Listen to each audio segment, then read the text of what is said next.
Essa questãozinha de geometria aqui, ela não é de concurso não, ela é do livro Problemas Desafiadores de Geometria. E eu vou mostrar duas soluções para ela. Primeiro eu vou mostrar uma solução mágica. Solução mágica Mas é bom você sempre ter essa carta na manga aqui para fazer suas mágicas. Olha só.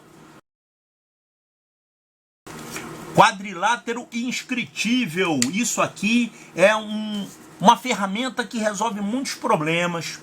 E tá cheio de quadrilátero inscritível aqui. Quadrilátero inscritível é um quadrilátero que pode ser colocado dentro de uma circunferência. Esse quadrilátero tem várias propriedades relativas aos seus ângulos, tá? Uma propriedade é a seguinte: se você traçar duas diagonais, você vai ter que este ângulo é igual a este. Por quê? Porque ambos são ângulos inscritos no mesmo arco.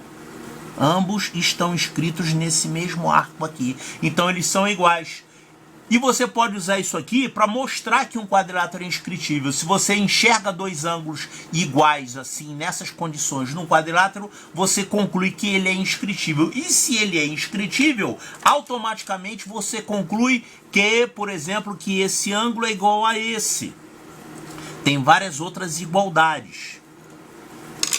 Que esse ângulo aqui é igual a esse aqui, porque todos são ângulos inscritos em arcos iguais, né? E o quadrilátero inscritível também tem uma outra característica.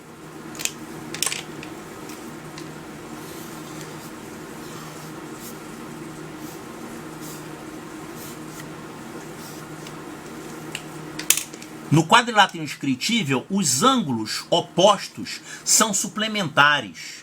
Quer dizer, esse ângulo aqui, se você chamar de alfa e aqui você chamar de beta, você vai ter que o alfa mais beta é igual a 180 graus.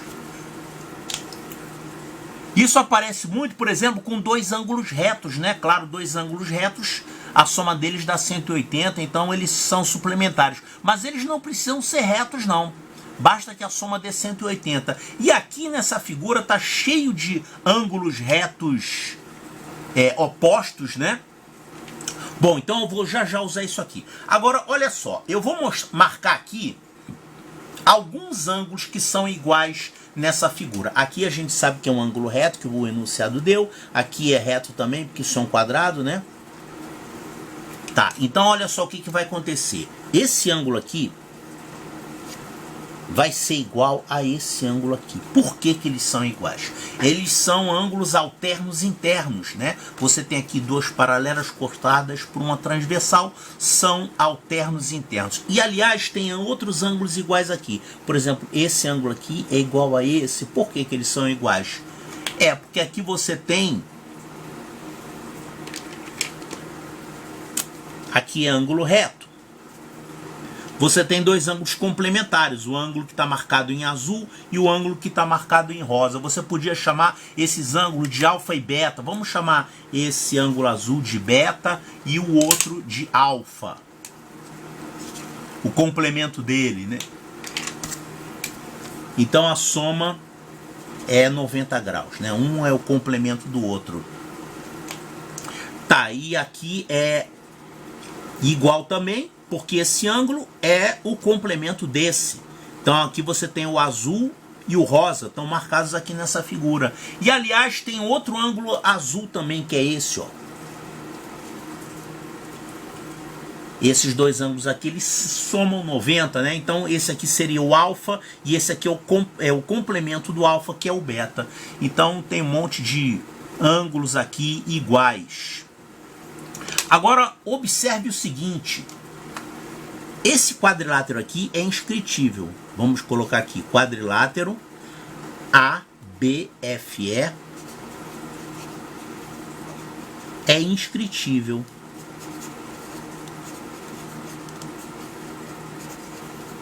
Por que que ele é inscritível? Ele tem dois ângulos opostos de 90 graus, pronto. Quando dois ângulos opostos num quadrilátero são suplementares, então ele é inscritível. Já que ele é inscritível, eu vou fazer o seguinte: tracei as diagonais dele, tracei as diagonais do nosso quadrilátero e olha só o que acontece aqui. Esse ângulo é exatamente o beta. Por quê? Você tem dois triângulos congruentes aqui, né? Esse triângulo FCD é um triângulo retângulo que tem um cateto que vale A e outro cateto é a metade do A. Ele falou que F é o ponto médio de BC, né? E aqui também você tem um outro triângulo, triângulo ABF, ele é congruente esse aqui de cima. Por quê? Porque ele também é retângulo, tem um cateto A e tem um outro cateto que é a metade do A. Então os ângulos são iguaizinhos. Então esse ângulo aqui é igual a esse. Esse ângulo aqui é o beta também. Então vamos colocar aqui. Não é porque o quadrilátero é inscritível, não. É porque os triângulos são iguais. Esse ângulo aqui, AFB, vale beta. Aqui não é consequência, não. Agora, como esse quadrilátero é inscritível, a gente tem outro ângulo aqui que vale beta. Que é esse, ó. Esse ângulo.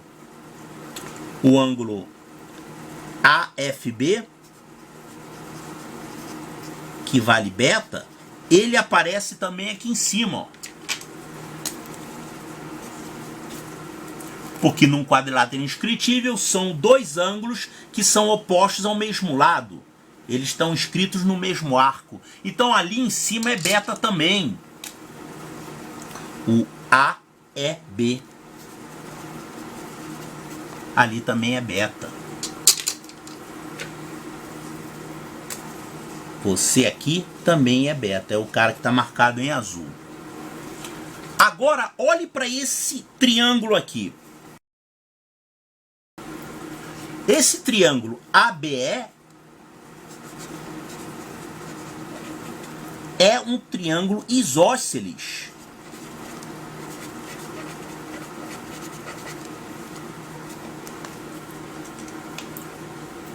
Por quê? Porque ele tem aqui um ângulo beta e aqui um outro ângulo que a gente já viu que é beta também, né? Então, olha só, vamos chamar de ângulo o ângulo A igual ao ângulo E, que é igual a beta. Essa, então, é a justificativa. Já que ele é um triângulo isósceles, quer dizer que esse lado é igual a esse lado. Ou seja, o lado BE é igual ao lado BA. Que vale quanto?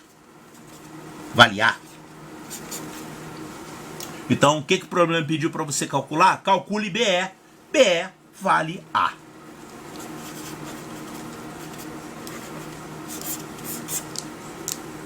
Ei, calma aí, mas isso aí é roubo. Solução mágica tirada da cartola. Não tem um jeito mais normal de resolver isso aí não? Usando Pitágoras, assim? Tem um jeito de fazer isso aqui usando Pitágoras. Vamos fazer? Olha só, para não ficar cheio de letra, expressão cheia de A, eu vou fazer numericamente mesmo, tá? Eu vou chamar esse A aqui, vou trocar ele por 2. Aí eu vou ficar com 2, 1, esse pedacinho aqui vai ser 1 também, aqui vai ser 1, e aqui vai ser 2. Mas peraí, mas dá para fazer assim? Que é 2 também. Claro, seria A sobre 2, A sobre 2. Eu vou ficar com menos fração, só isso. No fim das contas, se eu achar o resultado 2, significa que 2 corresponde a A, né? Se eu achar o resultado 1, seria A sobre 2. Se eu achar o resultado 4, seria 2A. Então você pode fazer assim, você está trabalhando com uma figura proporcional à figura original do problema. E a gente vai observar aqui que nós temos um triângulo famoso, que é o triângulo de lados, triângulo retângulo, com catetos 1 e 2. Esse triângulo é como se fosse assim, pega um quadrado, corta ao meio e corta pela diagonal, vai ficar isso aqui. Quanto que é essa hipotenusa aqui? Raiz de 5, né? Fazendo Pitágoras. Você na verdade não precisa ficar fazendo Pitágoras toda hora. Você faz uma vez, você enxerga esse triângulo e aí você começa a trabalhar com ele. Fazendo assim, usando semelhança lá dos proporcionais. Quando você tem esse cateto aqui e quer achar essa hipotenusa, você não precisa fazer o Pitágoras novamente. Você vai multiplicar esse cateto por raiz de 5. Sabendo esse cateto aqui, se você quer achar a hipotenusa, você pode multiplicar o valor dele por raiz de 5 sobre 2. Você faz essa proporcionalidade que no fim das contas é uma semelhança, né? Então olha só, aqui nós vamos ter que usar aqueles ângulos iguais que a gente enxergou ainda agora. A gente usou o ângulo que a gente chamou de beta, não é isso? Que eu deixei marcado em azul, beta. E ele aparece aqui de novo. E ele aparece aqui de novo. E aliás, ele aparece aqui. Ele é um ângulo agudo desse triângulo retângulo de catetos 1 e 2. Ele aparece ali, né? É o maior ângulo agudo. E da mesma forma, a gente tem aqui o ângulo alfa, que é o complemento dele, que aparece aqui, aparece aqui, aparece aqui. E toda vez que eu encontrar nessa figura algum outro triângulo retângulo desse tipo aqui, eu vou poder usar essa proporção de 1 para 2 para raiz de 5. Então, olha só, você quer calcular o BE.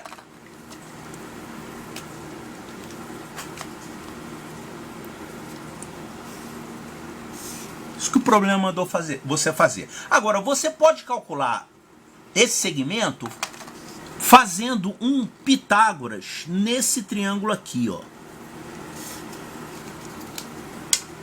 Que, por sinal, esse triângulo não é desse tipo, tá? Mas eu tenho como encontrar os catetos deles.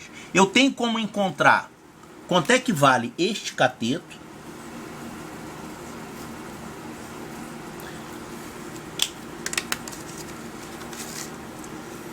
E quanto é que vale este cateto aqui. Conhecendo esses dois, eu faço Pitágoras e fico sabendo quanto é a hipotenusa, que é o que o problema está pedindo. Para descobrir quanto é que vale esses catetos, vamos fazer o seguinte. O normal é você chamar isso aqui de x. Aqui seria 2 menos x, e aí começaria a fazer um Pitágoras. Mas não precisa fazer isso, porque esses triângulos aqui são triângulos conhecidos. Olha só. Esse triângulo aqui de cima é o triângulo 1, 2, raiz de 5. Esse outro triângulo aqui também é desse tipo. Eu vou desenhar ele aqui separado.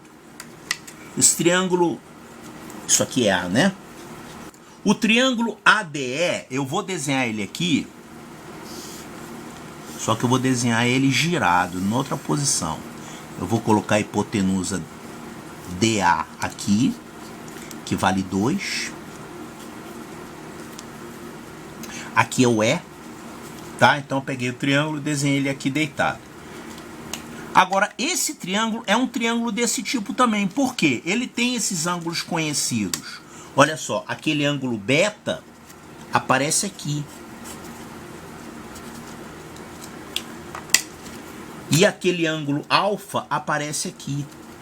Então esse triângulo é um triângulo desse tipo, do tipo 1, 2, raiz de 5. E existe essa proporção entre os seus lados.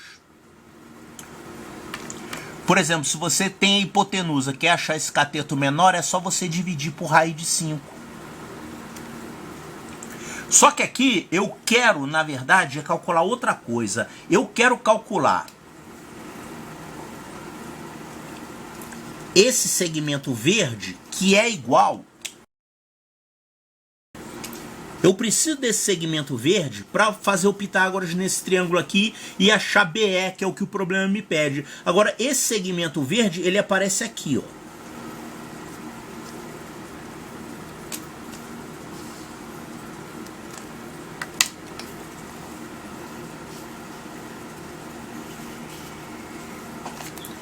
Ele é a projeção de um cateto sobre a hipotenusa. Vamos lá colocar o valor desse cateto e desses catetos aqui e dessa hipotenusa, fazendo a correspondência com esse triângulo aqui.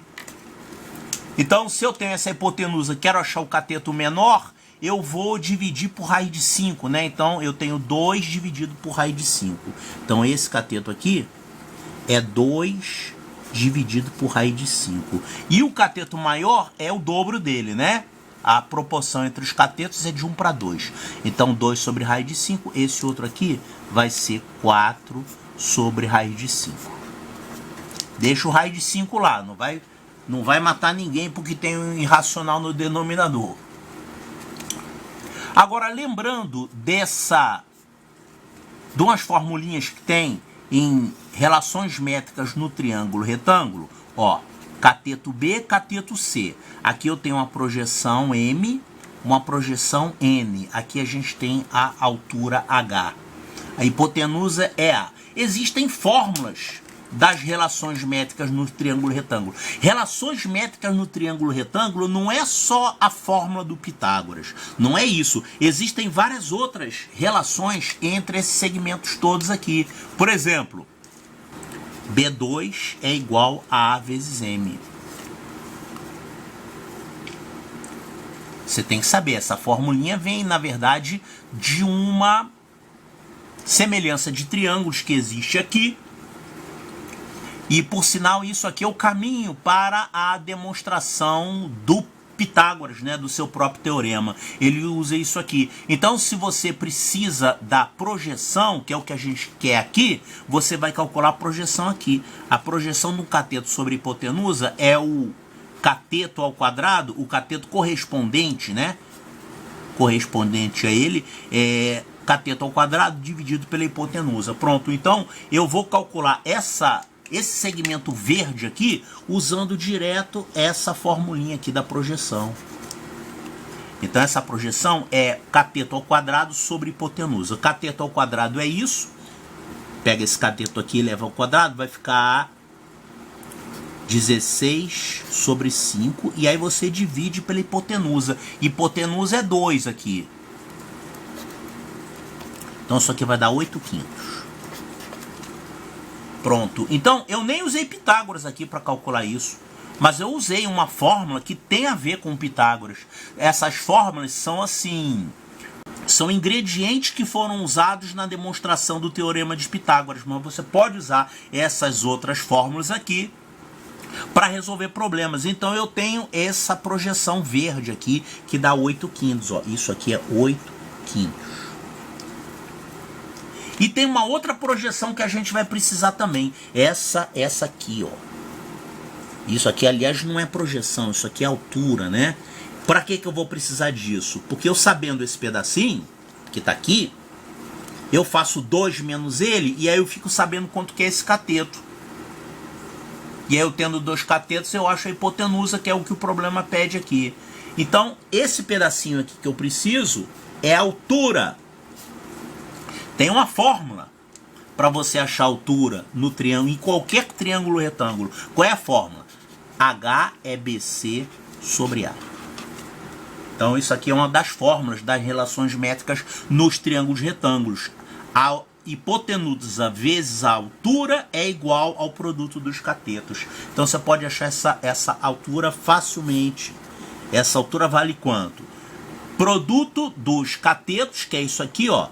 2 sobre raiz de 5 vezes 4 sobre raiz de 5. E aí você divide por A, divide pela hipotenusa, que é 2. Então quanto é que vai dar isso aqui? 2 vezes 4, 8. Vai dividir por 2. Bom, corta logo esse 2 aqui. Vai ficar 4 sobre 5. 4 sobre 5. Ah, então esse pedacinho aqui é 4 sobre 5. Agora, só que você precisa é desse pedaço aqui para poder fazer o Pitágoras nesse triângulo. Tá bom, então quanto que é esse pedaço aqui? Você vai fazer o lado do quadrado todo, que é 2, menos esse pedacinho aqui que eu já calculei, que é a altura desse triângulo, tá? Então vai ficar 2 menos 4/5. 2 menos 4/5. Isso aqui vai dar 2 vezes 5, 10 menos 4. Isso aqui vai dar 6/5. Então, esse pedacinho aqui é 6/5. E agora eu já tenho tudo que eu preciso para usar Pitágoras nesse triangulinho aqui. Eu tenho 2 catetos. Aqui tenho o BE, que é a hipotenusa, que o problema é que você calcule. Eu tenho esse cateto aqui que é 8/5. Eu tenho aqui um outro cateto que é 6/5. Bom, e na verdade eu nem preciso usar Pitágoras, porque esse triângulo aqui é um triângulo semelhante ao triângulo 6, 8, 10. O triângulo 6, 8, 10 é um triângulo que é o dobro de um triângulo 3, 4, 5. Esse triângulo aqui é 6/5, 8/5 e a hipotenusa vai ser o quê? 10/5. Claro, se você fizer Pitágoras, isso aqui é o quadrado, mas isso aqui é o quadrado, somar e etc, você vai achar do mesmo jeito. Quanto é que dá isso aqui? 10/5, isso aqui dá 2. Então, concluí que esse pedaço aqui, o BE, vale 2. E agora, lembrando que, na verdade, a gente trocou o A por 2, né? Então, quando a gente achar o resultado, a gente tem que voltar fazendo a proporcionalidade. Ou seja, se o A vale 2, então o 2 vale A. Então, isso aqui, o 2 vale A. Então, a resposta do problema é